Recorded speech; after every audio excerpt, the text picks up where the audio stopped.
Allez, bonjour à tous, j'espère que vous allez bien. Aujourd'hui, update du BTC.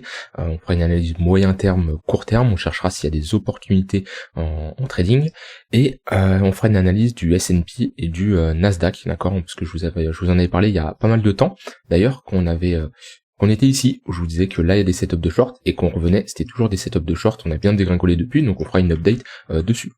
Alors, sur le BTC, alors il s'est passé quand même des choses assez intéressantes. D'ailleurs, j'en avais parlé sur le Discord. On a eu un rejet après cette prise de liquidité, et on est revenu presque chercher, ou on est revenu chercher même le plus bas ici. On est revenu chercher ce niveau et on voit qu'on a eu directement une réaction du côté vendeur.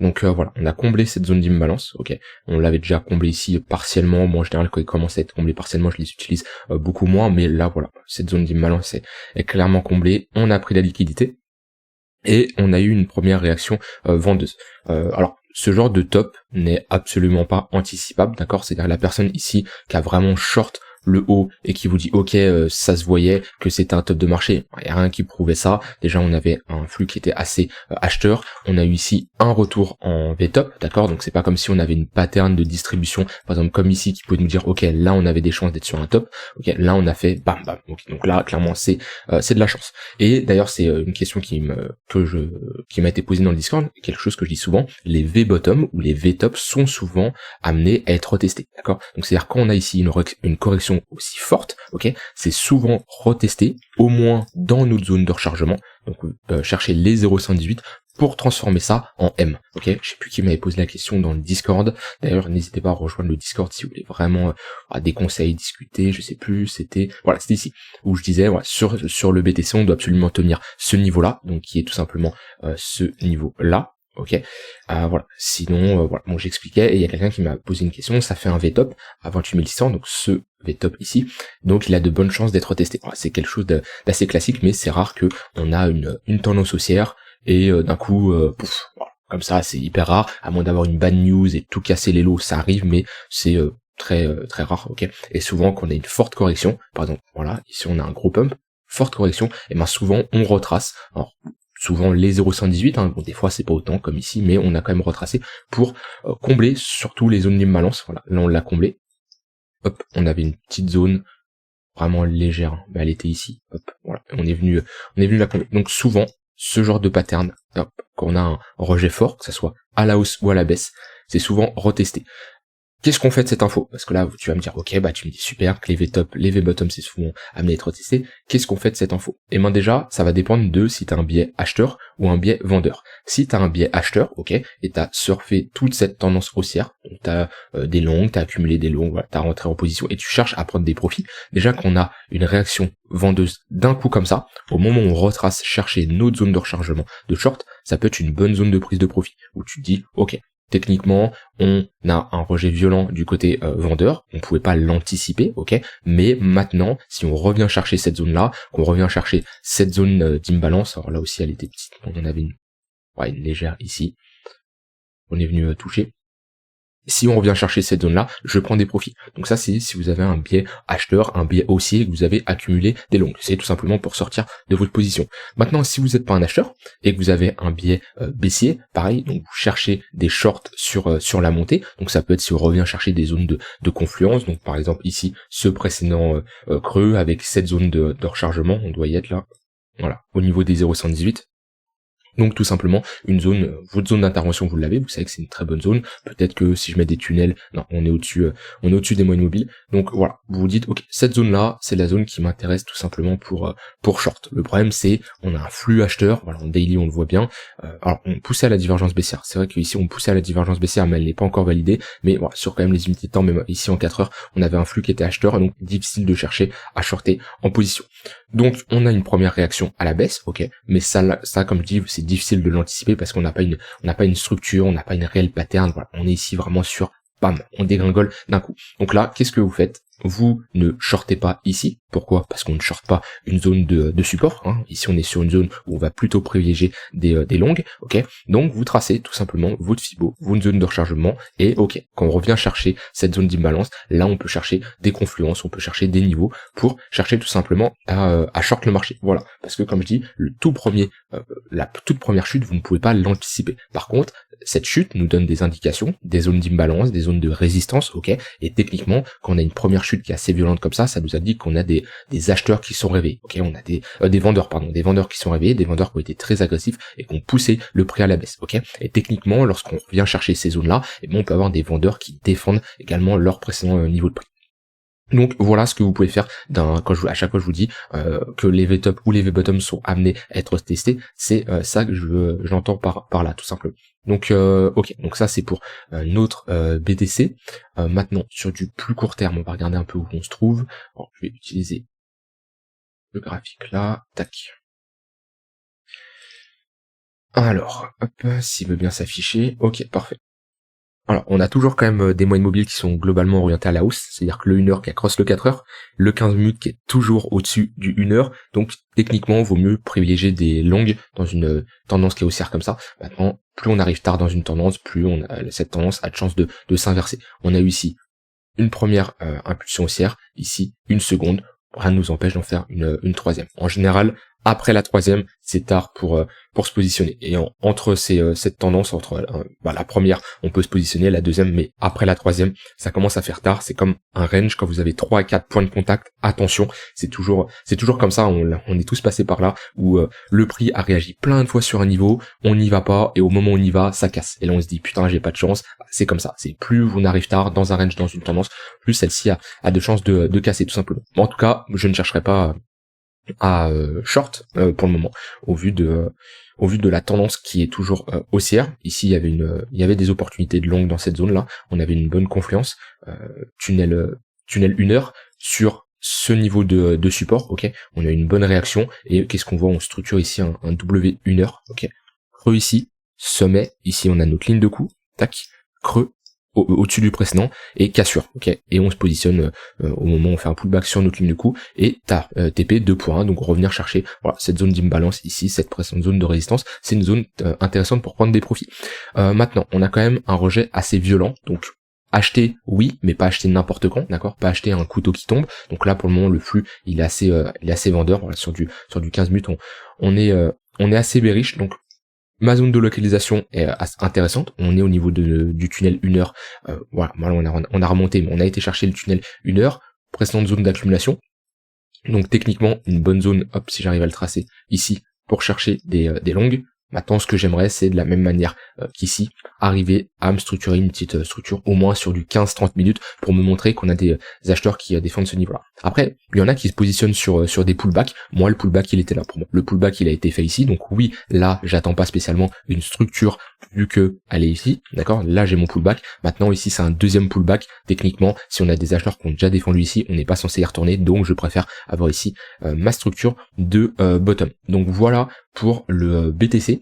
Je l'avais également partagé dans le Discord, le sentiment de marché il est assez étrange dans le sens où voilà, moi c'est une zone c'est difficile actuellement d'un point de vue pas spécialement psychologiquement parlant, mais d'un point de vue prise de décision, investissement long terme, c'est difficile. Pourquoi? Parce que la technique me dit de ne pas rentrer en position. On est sur des zones de résistance, ici on est revenu chercher des niveaux assez hauts, on est sur une grosse résistance majeure qu'on galère à passer depuis plusieurs mois, ok, ça c'est une chose importante.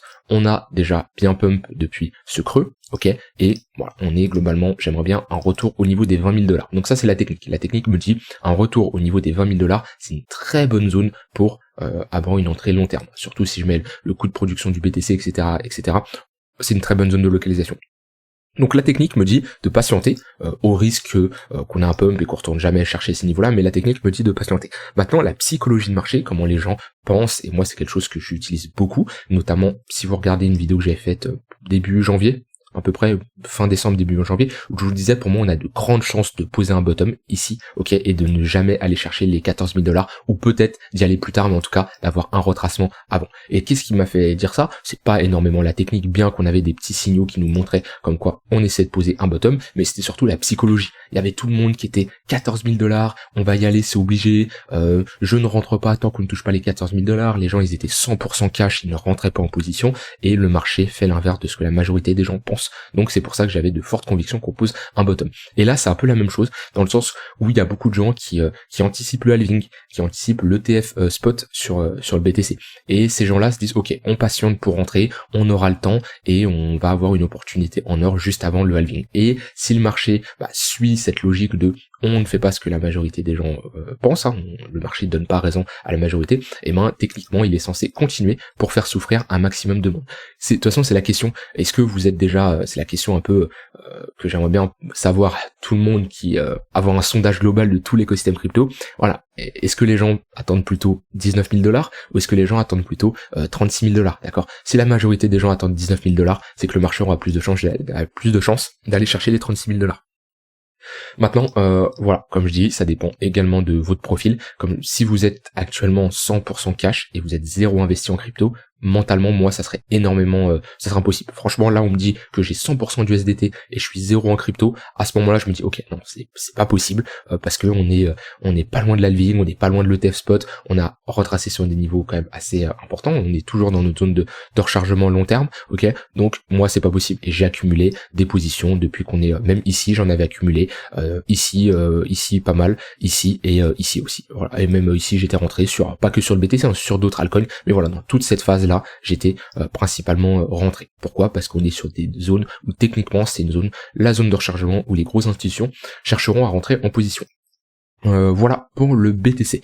Alors le S&P qui est bearish depuis un moment, et alors on n'avait pas spécialement de confirmation comme quoi que c'était bearish au moment où je vous ai un peu call, comme quoi on avait des opportunités de short à prendre, mais quand on revient chercher des niveaux de résistance comme ça sur des ATH, là on est vraiment sur des niveaux ultimes, hein. C'est voilà, il y a pas plus gros niveau que une précédente zone de résistance proche d'un ATH, ok. Au vu du contexte, au vu de l'économie, au vu du marché comment c'est, moi je voyais du mal le S&P à faire un nouveau sommet. C'est pas impossible, d'accord, hein, je suis pas, c'est sûr à 100% que ça baissait, mais quand on était ici, je vous disais comme quoi on vaut mieux privilégier des shorts, parce qu'on avait quand même des signaux, hein, cette divergence baissière qui nous montrait un affaiblissement. On a eu quand même ici une impulsion à la hausse, une correction, une seconde impulsion, une correction, une troisième, hop, une quatrième. Donc voilà, on avait quand même ici au moins 3 mouvements à la hausse, au minimum, voire 4, hein, et voilà, c'était tout simplement un épuisement. Comme ici, on a eu une impulsion à la baisse, une seconde et une troisième, et on s'est retourné. En général, le marché, c'est comme ça qui fonctionne.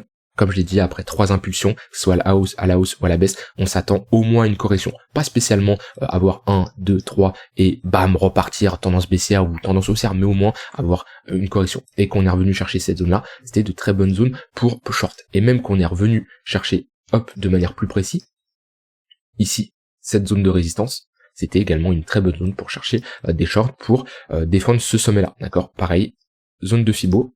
Souvent, les VTOP sont amenés à être testés, et pour moi là on était quand même sur un VTOP, ok, on n'a pas fait une belle structure, et on reteste ce niveau-là pour transformer ça en structure en W. Et voilà, ici on a une confirmation, hop, depuis qu'on a eu une autre clôture weekly, on a un M, ok, et je l'avais dit dans le Discord, quand le marché vous sourit, c'est qu'il veut tout simplement prendre votre argent, donc voilà, c'est pas bon signe d'avoir une structure en M, et en général ça nous ramène 0,382, voire 0,118. Donc 0,382, ça sera un très bon niveau où chercher à prendre des profits peut être intéressant, et chercher également à prendre des longues, parce qu'on sera clairement sur un gros niveau de support. Donc voilà, ça c'est pour le S&P. Là sur du court terme, on est clairement bearish. On le voit, hein, voilà, les sommets sont de plus en plus bas. Et si je mets des mots immobiles, voilà, on fait des pullbacks au niveau de notre tunnel 15 minutes, hop, et notre tunnel 1 heure. Et tout ça, c'est des opportunités tout simplement de short. Donc ça, c'est pour le S&P. Le Nasdaq, lui, il est un peu plus résilient. Ok, il chute un peu moins, mais on a tout de même ici. Alors, on n'a pas encore validé cette structure en M, mais voilà, pareil. Là, la différence, c'est que la zone de résistance était encore plus flagrante sur le Nasdaq, parce qu'ici, on a structuré un M-top. Ok, on le voit bien. Ici, M-top. Pullback, ligne de coup. Ici, opportunité de chercher également des shorts. Et on a fait parfait ici une structure en M sur cette zone de résistance. Ok, ligne de coup ici, on revient chercher cette ligne de coup, et qu'est-ce qu'on fait? On refait pareil ici, une structure en M. Donc voilà, c'est tout simplement des patterns qui nous montrent que la dynamique est baissière dans cette zone de prix. Ici on consolide sur un niveau de support, donc c'est une zone également intéressante pour prendre des profits, et si je mets ici une extension de Fibo, on doit être dans une zone pertinente. Voilà. On est dans notre zone entre les 1,18 et les 100% d'extension, c'est une zone de prise de profit théorique. C'est-à-dire tous ceux qu'on short ce M, ok, ici c'est une zone où ils prendront des profits. Et des shorts qui clôturent leur position, c'est tout simplement des longues. Donc c'est une bonne zone de localisation, ok.